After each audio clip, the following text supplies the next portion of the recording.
உலகம் போற்றும் நிலையை கொடுக்கும் வராகி.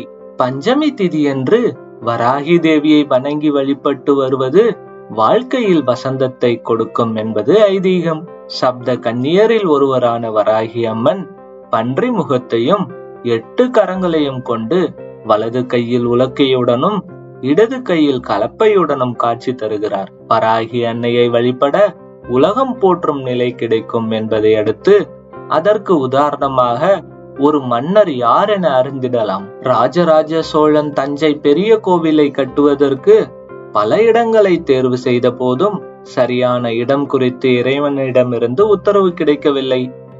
அப்பொழுது ஒரு நாள் வேட்டைக்கு சென்ற பொழுது ஒரு இடத்தில் மன்னருக்கு முன்பு ஒரு காட்டுப்பன்றி எதிர்த்து நின்றது. அதை அடுத்து அந்த பன்றியை ராஜராஜ சோழ மன்னர் வேட்டையாட முயன்ற பொழுது அது மன்னரை அலைக்கழித்து பல இடங்களுக்கு சென்று ஒரு பெரிய திட்டில் சுற்றி சுற்றி வந்து படுத்து கொண்டது.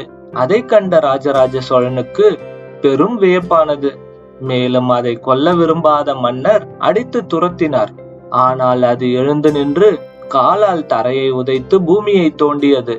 அதை கவனித்த மன்னர் அரண்மனை திரும்பியதும் ஜோதிடரை அழைத்து விவரம் கேட்டார். கோவில் கட்டுவதற்கான இடத்தை வராகி தேவி தேர்வு செய்து கொடுத்திருப்பதாக ஜோதிடர் தெரிவித்தார். அதையடுத்து பெரிய கோவில் கட்டும் முன்பாக வராகி அம்மனுக்கு அக்னி மூலை அருகில் சிறிய தனி சன்னதி அமைத்து வழிபட்ட பின்னர் பணியை தொடங்கினார்.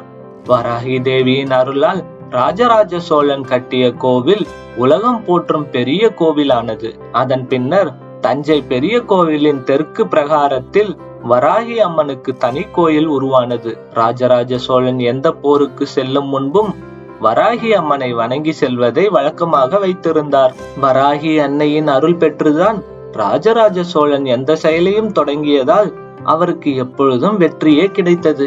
இந்நிலையில் ராஜராஜ சோழன் கடைபிடித்த வழக்கப்படியே தற்போதும் எந்த ஒரு நிகழ்ச்சியை தொடங்குவதானாலும் முதலில் வராகி அம்மனுக்கு பூஜை செய்த பின்னரே தொடங்கும் வழக்கம் பெரிய கோவிலில் உள்ளது. பஞ்சமி திதி அன்று வராகி அம்மனை வழிபட்டால் வறுமை, பிணி, தீவினைகள் அகலும், எதிரிகள் விலகுவர், திருஷ்டி, தோஷம் போன்ற பாதிப்புகள் நீங்கி குடும்பத்தில் சந்தோஷம் ஏற்படும். தேய்பிறை பஞ்சமி திதி அன்று வராகி அன்னையை விரதம் இருந்து வழிபடுவதால் கடன் தொல்லை நீங்கி பொருளாதாரம் உயரும். வராகி அம்மனை நேரில் வழிபட முடியாதவர்கள் என்ன செய்யலாம்? மாதந்தோறும் வருகிற வளர்பிறை, தேய்பிறை பஞ்சமி தினங்களில் தொடர்ந்து வராகியை வழிபட்டு வந்தால் வாழ்வில் இருந்து வந்த பல தடைகள் நீங்கும்.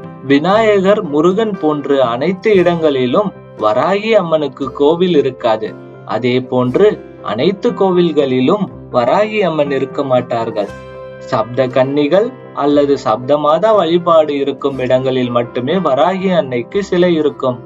அதனால் பஞ்சமி தினத்தன்று வராகி அம்மனை நேரில் சென்று வழிபட முடியாதவர்கள் அகல் விளக்கை வாங்கி வராகி அன்னையை மனதார நினைத்து வீட்டிலேயே அகல் விளக்கு ஏற்றி வேண்டுதல்களை தெரிவிக்கலாம்.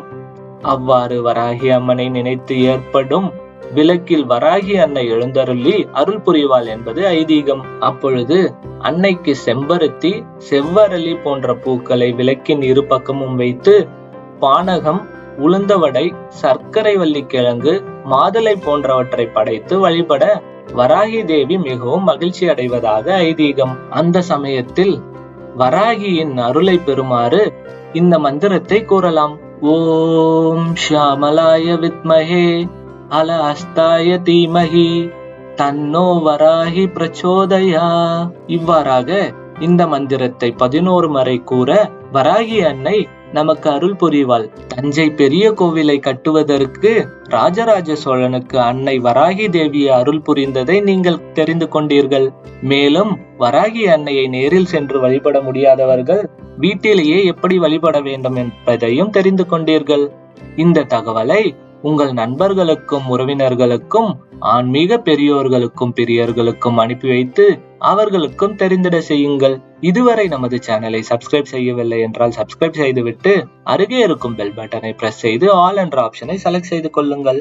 இது போன்ற தகவல்கள் உள்ள நோட்டிபிகேஷன்கள் உங்களை வந்து சேரும். இந்த வீடியோ பிடித்திருந்தால் லைக் செய்து விடுங்கள். யூடியூப் அல்காரிதம் மற்றவர்களுக்கும் கொண்டு போய் சேர்க்கும். நன்றி, வணக்கம்.